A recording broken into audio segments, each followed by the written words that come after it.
Yes, if we think about it, even from a materialistic point of view, the world exists and we exist.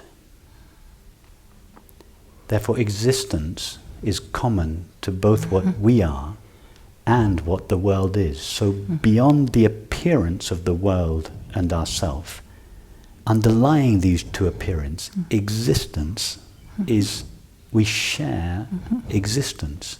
So even from a materialistic point of view, there is a profound connection underneath the way things appear to be, the self and the world, that there is an interconnection between these two seemingly separate realms.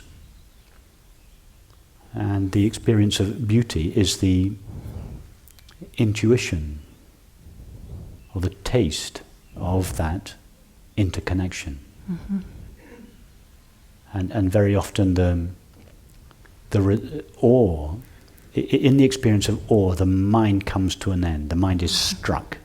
The mind is silenced. We say, it blew me away. It means it blew my mind away.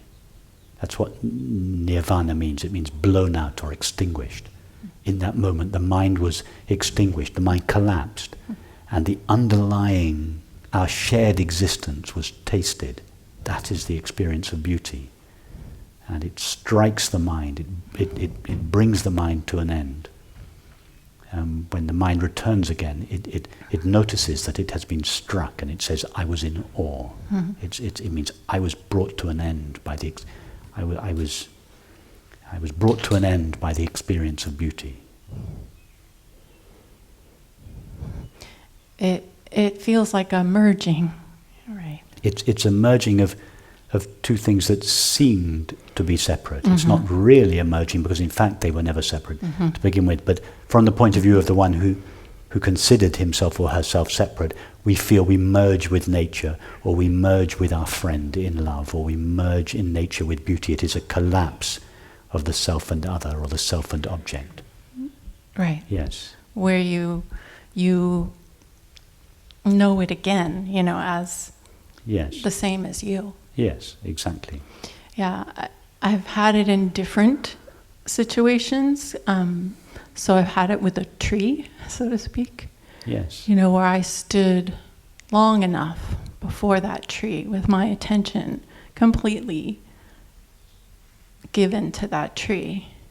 And then there just was a moment where there's just like a complete shift, you could say, of how I was experiencing that reality. That package that I called a tree was a completely living being with energy streaming out of it in a way that was like completely alive. It overwhelmed me, to feel that. Yeah, and then even with an inanimate object, I've had it. Absolutely, I was going to say with objects, certain objects or certain buildings, certain works of art, the true works of art, that have this power within them to dissolve the subject-object relationship. So that's in my view, what a work of art, or what we could call a particular category of a work of art called sacred art. It is art that, and it could be a piece of music, or a bowl, or a building, or a painting, an object that has the capacity to affect this dissolution of the subject-object relationship. And such an object can be tremendously powerful.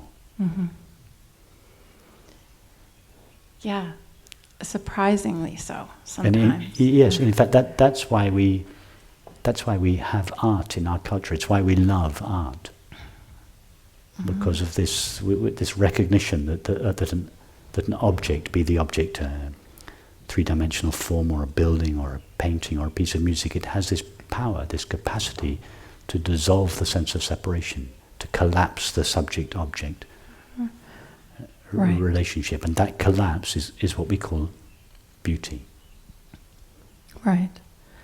Yeah, I found myself in a museum once in front of a painting that really a lot of people had trouble kind of, I think, appreciating as a painting. It was, just a rectangular canvas that was red. That's it. It was just red. And I stood there for a long time with it because I was really curious about it. And it was fascinating that at a certain point, it's like the whole thing just shifted, and it became this incredibly beautiful, potent, deep, vibrating thing. And the docent came around, and I told her that was my favorite, and she said, "Wow, most people don't like that one because it didn't look like anything." Yeah. But so it's really us, right, that allows things to take on, or that accepts that maybe opportunity to connect or to yes, there has to be that sensitivity, that receptivity. To discover what's there to be experienced beyond the label that's on the outside. Yes. I remember it of one of my very early exhibitions. It was a private view, and there were lots of people milling around and talking. But I noticed that one young man was standing with his back, just looking at a piece, and while everybody else was moving and talking, what private views are like, he just stayed there without moving, and it caught my attention. So after about 20 minutes, I made my way up to him, and I went to, and he turned around, and he had tears running down his face, and he just smiled and walked away. We never had any conversation. But I remember it. I mean, I'm telling the story now. I remember this was in my 20s. It was over 30 years ago. But I remember it. It was one of the most complimentary, silent compliments that I ever received, because I could feel what was taking place, what was taking place between him and the object. So it seems in a way that's just another almost doorway back to the being aware of being aware. Absolutely. It's Rupa Yoga, the path of form. The third path, the path of perception, the path of knowledge, the path of love, and the path of form or beauty. Absolutely, the way of the artist.